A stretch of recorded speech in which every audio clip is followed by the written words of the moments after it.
Imagine this. You're strapped into a car worth millions, capable of going over 300 kilometers an hour. You've trained your whole life for this moment. The lights go out, you floor the accelerator, and within seconds, you're part of a giant carbon fiber blender of chaos. That's exactly what happened on one of the most unforgettable and bizarre days in Formula One history.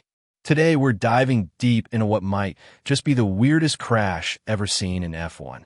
But don't worry, we're not just talking about the crash itself. We're going to unpack the backstory, the personalities, the conditions that led to it, and even compare it to other wild moments from sport. And trust me, by the end, you might just start questioning how anyone survives in this sport at all. Our story begins at the legendary Spa-Francorchamps circuit in Belgium, the crown jewel for purists, the nightmare for rookies. Spa isn't just any track. It's 7 kilometers of fast straights, blind corners, and elevation changes so dramatic they make roller coasters jealous. It's 1998. F1 is a different beast. Cars are narrower, groove tires are still a thing, and the grid is stacked with some of the fiercest rivalries the sport has ever seen. Michael Schumacher, Mika Hakkinen, Damon Hill, David Coulthard, household names for F1 fans and gladiators in the eyes of everyone else.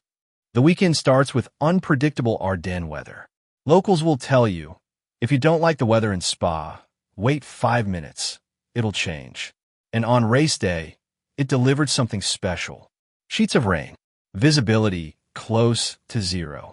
You could almost see drivers mentally calculating, do I survive turn 1, or do I become a very expensive lawn ornament?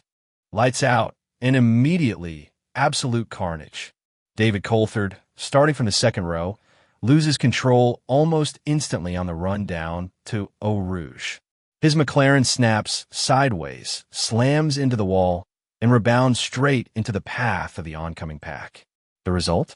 A 13-car pileup. Debris everywhere. Tires bouncing, wings flying, cars spinning like pinballs. The sound was insane. You could hear the thuds of impacts, the crunch of carbon fiber, and then silence except for the rain. Miraculously, no one was seriously hurt. But the images were surreal.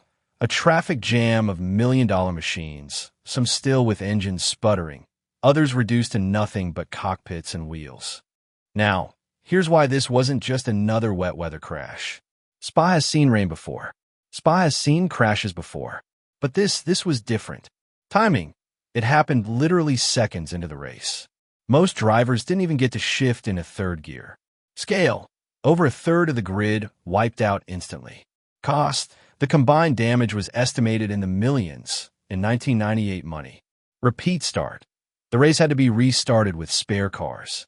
Imagine your car gets totaled, and someone hands you another identical one and says, all right, let's try that again. And here's the part that still makes people raise an eyebrow. Some drivers claim that the spray was so bad, they didn't even see Coulthard until it was too late.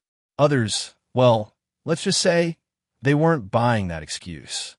Section 4. Behind-the-scenes drama. Narrator. Now, we can't talk about 1998 Belgium without talking about what happened later in the race. Michael Schumacher, dominating comfortably, comes up to lap Coulthard. The two collide. Schumacher's car loses a wheel. He's furious. And I mean, storming down the pit lane, ready to physically confront Coulthard furious. The images of Schumacher pointing and shouting in Coulthard's face are iconic. Years later, Coulthard admitted that he had lifted off the throttle in heavy spray, which may have contributed to the crash. But the tension between them after that day, it lasted for years. Section 5. Other contenders for weirdest crash. Narrator. Of course, Spa-98 isn't the only contender for weirdest crash in F1 history. We've seen Nico Rosberg hitting a barrier under the safety car in 2008, Pastor Maldonado hitting. Well, just about anything. And let's not forget the time in 2007 when the two McLarens crashed into each other during qualifying in Hungary. But for sheer scale, spectacle, and the bizarre circumstances, Spa still takes the crown. Section 6. What if? Narrator. Here's a fun thought experiment.